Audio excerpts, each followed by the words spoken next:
नमस्कार, मैं डॉक्टर अजीत भारती आज फिर आपके लिए हिंदी विषय के अंतर्गत एमपी बोर्ड कक्षा 12वीं हिंदी के अंतर्गत प्रयोजनाकार 13 लेकर आए, यानी प्रोजेक्ट नंबर 13। तो इसको बनाने के लिए आपको क्या करना होगा, आप A4 साइज की जिस पे आप फोटो कॉपी कराते हो वो क्या करेंगे, खरीद लेंगे और स्केच पेन कलर या कलर पेन खरीद लेंगे और स्केल रखे साथ में, ये रखोगे बस प्रोजेक्ट वर्क आसानी से बन जाएगा। तो जो ये देखो आपका दिया फ्रंट पेज, तो फ्रंट पेज में क्या करोगे आप, ऐसे चारों तरफ क्या कर लेंगे, डिजाइन बना लेंगे इस तरह से। ठीक है, इसमें हमने तो कंप्यूटर से बनाया इसलिए इसमें नहीं बनाया, आप इस तरह से बना लेंगे जो अच्छा लगे।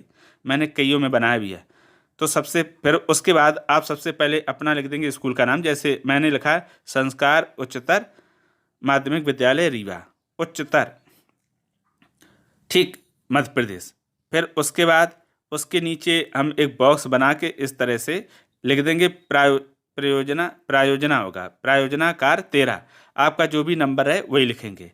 ठीक, नाम, अब छात्र अपना नाम लिखेगा तो यहाँ या तो लिख दो नाम या फिर लिख दो छात्र का नाम। यहाँ पर छात्रा है तो छात्रा लिख रही अनीता ठाकुर, कक्षा 12वीं। रोल नंबर अगर दिया है तो लिखेंगे, नहीं दिया तो नहीं लिखेंगे।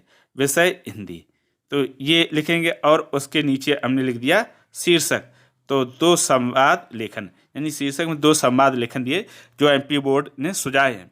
और नीचे लिख देंगे सत्र 2022-23, आपका जो भी सत्र रहे वो लिखेंगे। ठीक, क्योंकि ये 1 साल बाद फिर पुराना हो जाएगा, अगर मान लो विषय नहीं बदले यही रहे तो फिर उसमें सत्र चेंज कर देंगे।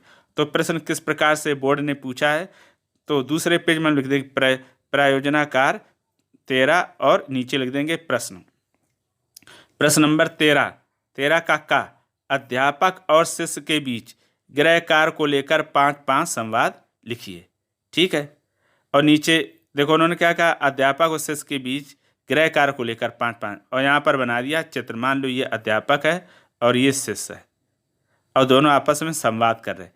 तो हम सबसे पहले लिखेंगे उत्तर काले पेन से, और नीले पेन से या काले पेन से लिख देना अध्यापक और शिष्य के बीच संवाद।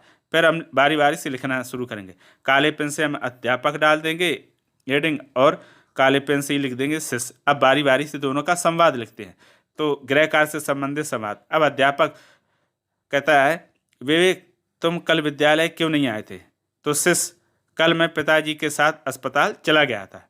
अध्यापक अस्पताल क्यों, तो फिर शिष्य कहता है मेरे पिताजी एक कार दुर्घटना में घायल हो गए थे।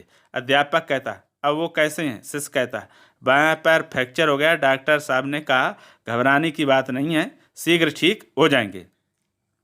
उसके बाद फिर अध्यापक आगे कहता है, क्या कहता है, पिताजी की सेवा के साथ पढ़ाई पर भी ध्यान देते रहना। शिष्य समय निकाल कर मैं पढ़ाई कर लेता हूँ, यहाँ निकाल कर होगा इधर। फिर अध्यापक अगर मेरी सहायता की आवश्यकता पड़े तो बताना। शिष्य जी गुरुजी धन्यवाद। तो ये हो गया छोटा सा संवाद। ठीक, पहला। अब दूसरा फिर खा में प्रश्न इस प्रकार से दिया है, एक घरेलू महिला एवं रिक्शा चालक को ध्यान में रखते हुए 5-5 संवाद लिखिए। ठीक, 5-5 संवाद लिखना। तो हमने एक घरेलू महिला बना दी और ये एक रिक्शा चालक का चित्र बना दिया है। अब ये तो समझने के लिए हम सबसे पहले क्या करेंगे, उत्तर लिखेंगे काले पेन से और नीले पेन से लिख देंगे घरेलू महिला एवं रिक्शा चालक के बीच संवाद। फिर 2 हम घरेलू महिला और रिक्शा चालक काले पेन से ऐसे लिख देंगे। अब शुरू करते हैं। तो घरेलू महिला कहती है ओ रिक्शा वाले, रिक्शा वाला बोलता है जी बहन जी। घरेलू महिला पटेल चौक चलोगे, रिक्शा वाला हाँ चलूँगा। तो फिर घरेलू महिला क्या बोलती, कितने रुपए लोगे, रिक्शा वाला कहता है जी 100 रुपये। तो फिर महिला क्या बोलती है 100 रुपये तो बहुत हैं, 80 रुपये ले लो। रिक्शा वाला पटेल चौक यहाँ से बहुत दूर है और आपसी में कोई सवारी भी नहीं मिलती। तो घरेलू महिला कहती मैं 80 रुपये से ज़्यादा नहीं दूंगी, चलना हो तो बताओ। तो आप रिक्शा वाला कहता है ठीक है बहन जी बैठ जाओ। तो ये हो गया संवाद। 5-5 उन्होंने कहा था, 5-5 संवाद हो गए।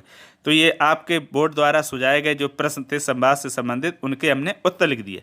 अब इनको हम, ये तो वीडियो में हो गए, अगर आपको उसमें चाहिए ये PDF या वर्ड में, तो हम www.hindi.bharti.in पर हम क्या करेंगे, इनको अपलोड कर देंगे।